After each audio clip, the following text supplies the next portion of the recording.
आदर्श शिक्षण समिति बाड़मेर की ओर से चलाई जा रही इस ऑनलाइन शिक्षण में आप सभी भैया बहनों का हार्दिक स्वागत एवं अभिनंदन। कक्षा 9वीं विषय सामाजिक विज्ञान भाग 28 प्रकरण भारतीय मानसून। तो भारत मानसूनी जलवायु वाला देश है। ये मानसूनी पवनों से बहुत ज़्यादा प्रभावित रहता है। प्राचीन काल से ही भारत में आने वाले नाविकों ने भी सबसे पहले मानसून परिघटना पर भी ध्यान दिया था। पवन तंत्र की दिशा उलट जाने के कारण उन्हें इस रास्ते पर आने में लाभ होता था, चूँकि उनके जहाज पवन की दिशा के प्रवाह पर ही निर्भर करते थे। इसलिए उनको पवनों की दिशा का और दशा का ज्ञान होना बहुत आवश्यक था।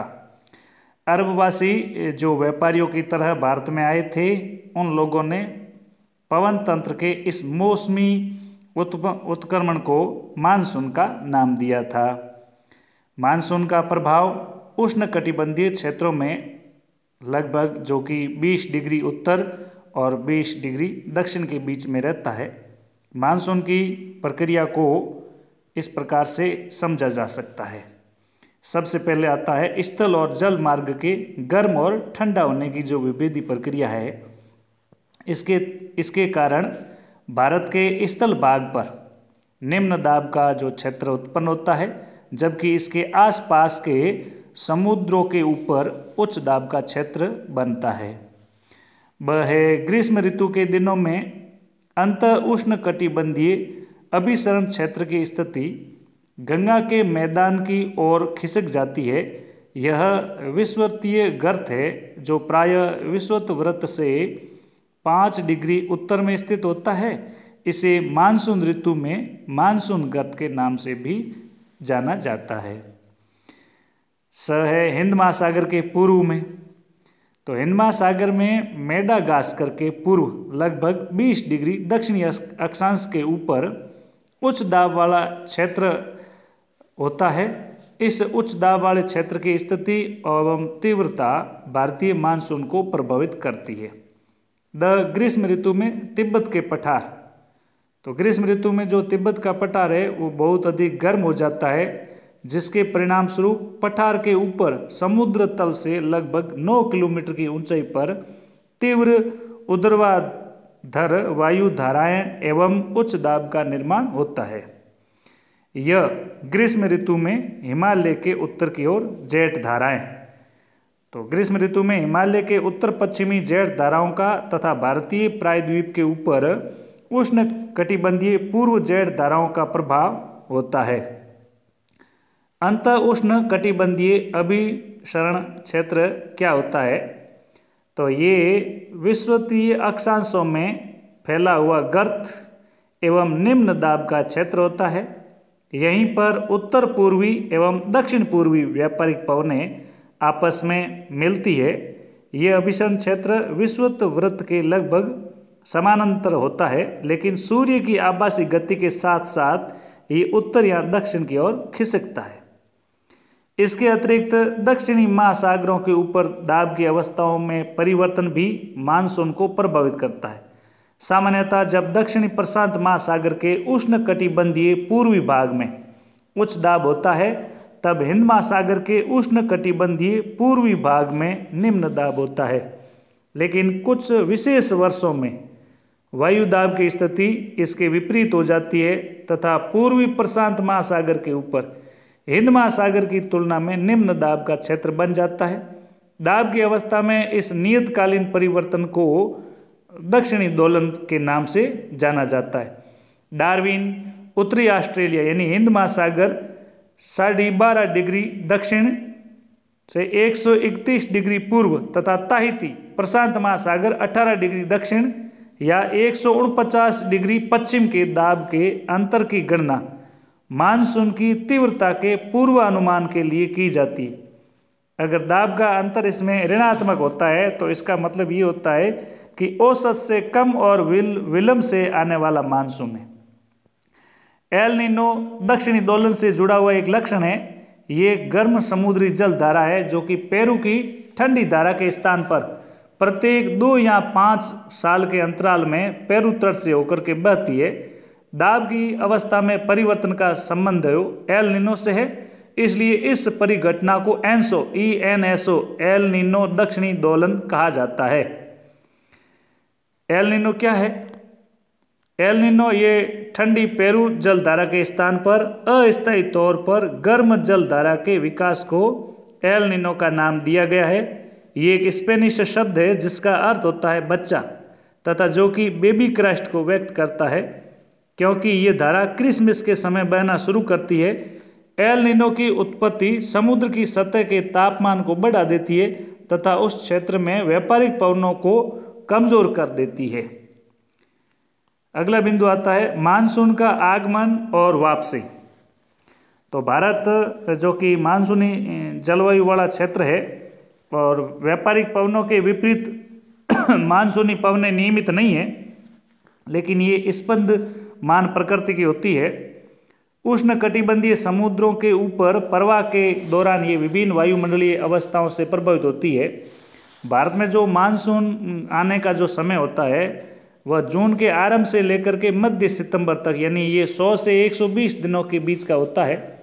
इसके आगमन के समय जो सामान्य वर्षा है इसमें जब वृद्धि हो जाती है और लगातार कई दिनों तक ये वृद्धि जब जारी रहती है तो इसको कहते हैं मानसून प्रस्फोट, यानी मानसून का फटना भी कहा जाता है। तथा इसे मानसून पूर्व बौछारों से अलग किया जा सकता है। सामान्यतः जून के प्रथम सप्ताह में मानसून भारतीय प्रायद्वीप के दक्षिणी छोर से प्रवेश करता है। इसके बाद ये 2 भागों में बंट जाता है, एक अरब सागर शाखा और दूसरी है बंगाल की खाड़ी शाखा। अरब सागर शाखा लगभग 10 दिन बाद बंगाल की शाखा के 10 जून के आसपास ये मुंबई पहुंचती है और ये एक तीव्र प्रगति है। बंगाल की खाड़ी शाखा भी बहुत तेज गति से आगे की ओर बढ़ती है और जून के पहले सप्ताह में असम तक पहुंच जाती। ऊंचे पर्वतों के कारण मानसून पवनें पश्चिम में गंगा के मैदान की ओर मुड़ जाती है। हिमालय जो जिसमें अवरोध का काम करता है, और मध्य जून तक अरब सागर शाखा भी सौराष्ट्र, कच्छ एवं देश के मध्य भागों में पहुंच जाती है। अरब सागर शाखा एवं बंगाल की खाड़ी शाखा दोनों गंगा के मैदान के उत्तर पश्चिमी भागों में आपस में मिल जाती है। दिल्ली में सामान्यतः मानसूनी वर्षा बंगाल की खाड़ी शाखा से जून के अंतिम सप्ताह में लगभग 29-30 जून के आसपास पहुंच जाती है और जुलाई के प्रथम सप्ताह तक ये मानसून पश्चिमी उत्तर प्रदेश, पंजाब, हरियाणा और पूर्वी राजस्थान में पहुंच जाता है। मध्य जुलाई तक मानसून हिमाचल प्रदेश और देश के शेष जो अन्य हिस्से हैं उसमें पहुंच जाता है। मानसून वापसी अपेक्षाकृत एक क्रमिक प्रक्रिया है जो भारत के उत्तर पश्चिमी राज्यों से सितंबर में ही प्रारंभ हो जाती है और मध्य अक्टूबर तक मानसून प्रायद्वीप के उत्तरी भाग से पूरी तरह पीछे हट जाता है। प्रायद्वीप के दक्षिणी आधे भाग में मानसून की गति बहुत तेज होती है। दिसंबर के प्रारंभ तक देश के शेष भाग से भी मानसून की वापसी हो जाती है। द्वीपों पर मानसून की सबसे पहली वर्षा होती है। यह क्रमशः दक्षिण से उत्तर की ओर अप्रैल के अंतिम सप्ताह से लेकर मई के प्रथम सप्ताह तक होती है। मानसून की वापसी भी क्रमशः दिसंबर के प्रथम सप्ताह से जनवरी के प्रथम सप्ताह तक उत्तर से दक्षिण की ओर होती है। इस समय देश का शेष भाग शीत ऋतु के प्रभाव में आता है। ऋतुएं, तो मानसूनी जलवायु की विशेषता एक विशिष्ट मौसमी प्रतिरूप होता है। एक ऋतु से दूसरी ऋतु में मौसम की अवस्थाओं में बहुत अधिक परिवर्तन होता है। खास तौर पर देश के जो आंतरिक भाग है ये परिवर्तन अधिक मात्रा में दिखाई देते हैं। तटीय क्षेत्रों में भी तापमान में बहुत अधिक भिन्नता नहीं होती है, फिर भी यहाँ वर्षा के जो प्रारूपों में भिन्नताएं आती है। भारत में मुख्यतः 4 ऋतुओं को पहचाना जा सकता है। यह शीत ऋतु, ग्रीष्म ऋतु और कुछ क्षेत्रीय विविधताओं के साथ मानसून का आगमन और वापसी का काल। सबसे पहले आती है शीत ऋतु। तो उत्तरी भारत में शीत ऋतु जो का आगमन होता है वो मध्य नवंबर से शुरू हो जाता है और ये फरवरी तक रहती है। भारत के जो उत्तरी भाग है उसमें दिसंबर और जनवरी ये 2 महीने सबसे ठंडे रहते हैं। तापमान यदि हम दक्षिण से उत्तर की ओर जाएंगे तो ज्यों ज्यों घटता जाएगा। पूर्वी तट पर चेन्नई का जो इस समय का जो औसत तापमान रहता है वो 24 डिग्री सेल्सियस से 25 डिग्री सेल्सियस के बीच में होता है, जबकि उत्तरी मैदान में ये 10 डिग्री सेल्सियस से लेकर के 15 डिग्री सेल्सियस के बीच में होता है। इस समय जो दिन होते हैं वो गर्म और रातें होती है वो ठंडी होती है। उत्तर में तुषारपात भी सामान्य है और हिमालय के ऊपरी ढालों पर तो हिमपात होता ही रहता है। इस समय में देश में उत्तर पूर्वी व्यापारिक पवनें बहती है जो कि स्थल से समुद्र की तरफ बहती है, तथा इसलिए देश के जो अधिकतर भाग है उसमें शुष्क मौसम ही रहता है। इन पवनों के कारण कुछ मात्रा में वर्षा तमिलनाडु के जो तटवर्ती क्षेत्र है वहाँ होती है, क्योंकि यही पवनें वहाँ समुद्र से स्थल की ओर बहती है। उस मार्ग में आने के कारण इन तटीय इलाकों में वर्षा होती है। देश के उत्तरी भाग में एक कमजोर और उच्च दाब का क्षेत्र बन जाता है, जिसमें हल्की पवनें इस क्षेत्र से बाहर की ओर प्रवाहित होती है। उच्चावच से प्रभावित होकर ये पवन पश्चिमी तथा उत्तर पश्चिम से गंगा घाटी में बहती है। सामान्यतः इस मौसम में आसमान साफ, तापमान तथा आर्द्रता कम और पवनें शिथिल और परिवर्तित होती है। शीत ऋतु में उत्तरी मैदानों में पश्चिमी और उत्तर पश्चिम से चक्रवाती विक्षोभ का अंतर्वाह एक विशेष लक्षण है। ये कम दाब वाली प्रणाली भूमध्य सागर और पश्चिमी एशिया से ऊपर उत्पन्न होती है तथा पश्चिमी पवनों के साथ भारत में प्रवेश करती है। इसके कारण शीतकाल में मैदानों में वर्षा होती है तथा पर्वतों पर हिमपात, जिसकी उस समय बहुत अधिक आवश्यकता होती है। यद्यपि शीतकाल में वर्षा, जिसे हम स्थानीय स्तर पर महावट कहा जाता है, ये बहुत ही कम मात्रा में होती है, लेकिन जो होती है वो रबी की फसलों के लिए बहुत ही महत्वपूर्ण होती है। प्रायद्वीपीय भाग में शीत ऋतु स्पष्ट नहीं होती है। समुद्री पवनों के प्रभाव कारण शीत ऋतु में यहाँ तापमान के प्रारूप में न के बराबर परिवर्तन होता है। तो आज हमने भारत के मानसून और शीत ऋतु के बारे में अध्ययन किया। अब हम आते हैं प्रश्नोत्तर। पहला प्रश्न है आज का, मानसून का फटना यानी प्रस्फोटन किसे कहते हैं? दूसरा, एल नीनो क्या है? तीसरा और अंतिम प्रश्न है आज का, उत्तर भारत में पूर्व से पश्चिम की ओर वर्षा की जो मात्रा है वो क्यों घटती जाती है? आज का अंक बस यहीं तक।